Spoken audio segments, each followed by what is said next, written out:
Video को पूरा देखिएगा, आंख में आंसू आ जाएगी। एक गांव की सच्ची घटना। एक बार एक लड़की को अपने ही गांव के एक लड़के से प्यार हो गई और लड़के को भी लड़की से प्यार हो गया।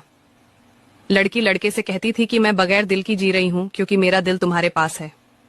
कुछ दिनों बाद लड़की का इरादा बदल जाता है और वो लड़के से कहती है कि अब हम साथ में नहीं रह सकते क्योंकि मेरे घर वालों ने मेरे लिए एक लड़का पसंद किया है और मैं उनकी पसंद को ही अपनी पसंद मानती हूँ। अब हम अलग हो जाते हैं। लड़के ने रोते हुए उस लड़की की बात मान ली और कुछ दिनों बाद उस लड़की की शादी हो जाती है। लड़के ने भी शादी में लड़की को गिफ्ट भेजा। जब लड़की ने उसे खोलकर देखी तो दंग रह गई और फूट फूट कर रोने लगे। जानते हो वह लड़की क्यों रो रही थी? क्योंकि उस गिफ्ट में खून से लथपथ दिल था और उसमें एक पत्र था। उसमें लिखा था, अरे पगली, अपना दिल तो मेरे पास ही छोड़ गई हो, उसे वापस तो लेती जाओ वरना अपने पति को क्या दोगे। मेरी शादी को 8 साल हो गए थे। अभी तक मुझे कोई बच्चा नहीं था।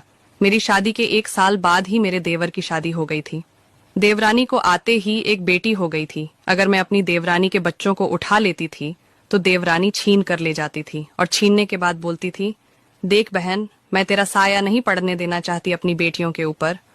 और अगर गलती से कभी मुझे सुबह सुबह देख लिया तो बोलती थी, दिन खराब जाएगा।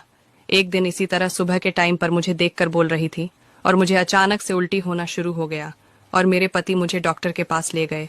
तब डॉक्टर ने चेक करके बताया कि आप प्रेग्नेंट हो, आपके घर भी खुशखबरी आ गई। मैं यह सुनकर बहुत जोर से रोने लगी और डॉक्टर का शुक्रिया अदा करके घर पर आई।